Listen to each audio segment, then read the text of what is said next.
ভালোবাসি ভালোবাসি বলেও ভালোবাসা হয় না, অথচ ভালোবাসি না বলেও কত গভীর ভালোবাসা হয়ে যায়। আসলে ভালোবাসা বারে বারে প্রকাশে নয়, খেয়ালে আগলে রাখায় বাড়ে। তুমিটা হতে হবে সেই 90 দশকের মতো, হাজার মানুষের ভিড়ে নজর শুধু থাকবে আমার দিকে। সব কিছু যখন আমাদের বিরুদ্ধে চলে যায়, আমরা তখনই চুপ হয়ে যাই। আর আমাদের চুপ হওয়া দেখে মানুষজন বলে তুই আগের মতো নেই, চেঞ্জ হয়ে গেছিস।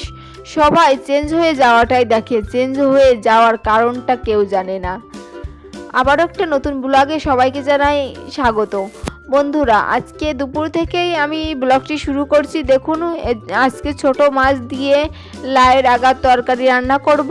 দেখুন, এর জন্য আমি প্রথমে ছোট মাছগুলো ভেজে উঠিয়ে নিয়েছি, আর এদিকে আমি কেটে রাখা সবজিগুলো কড়াইয়ে দিয়ে দিয়েছি। দেখুন, আলু এবং লাউয়ের আগা দিয়ে আমি পরিমাণ মতো লবণ হলুদ অ্যাড করে দিয়েছি।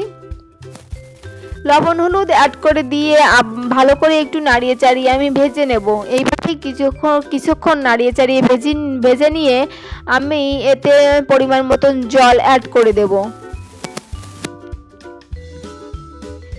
দেখুন, আমি পরিমাণ মতন জল অ্যাড করে দিয়েছি। এখন ঢাকনা দিয়ে ঢেকে আমি কিছুক্ষণ রান্না করব।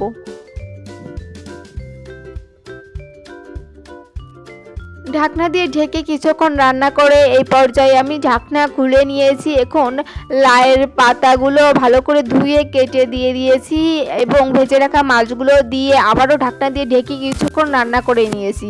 এইভাবে কিছুক্ষণ রান্না করে আমি তরকারি নামিয়ে নেব। এখন ফোড়ন দেওয়ার জন্য গ্যাসে আবারও কড়াই বসিয়ে দিয়েছি। এবার তেল দিয়ে দিয়েছি পরিমাণ মতন। তেল দিয়ে কয়েক টুকরো রসুনের কোয়া দিয়ে দেবো ফোড়নের জন্য। দেখুন, রসুনের কোয়া দিয়ে এভাবে একটু নাড়িয়ে চাড়িয়ে ভেজে নিচ্ছি। ভেজে আমি এতে রাঁধুনি ফোড়ন দিয়েছি। দেখুন, রাঁধুনি ফোড়ন দিয়ে আবারও একটু নাড়িয়ে চাড়িয়ে আমি তরকারি অ্যাড করে দেব। তরকারি অ্যাড করে দিয়ে আবার কিছুক্ষণ নাড়িয়ে চাড়িয়ে ঝোল শুকিয়ে নিতে হবে। এইভাবে কিছুক্ষণ নাড়িয়ে চাড়িয়ে নিয়ে আমি ঝোল শুকিয়ে নামিয়ে নিলেই তৈরি হয়ে যাবে আজকের লাউয়ের আগার দিয়ে ছোট মাছের তরকারি।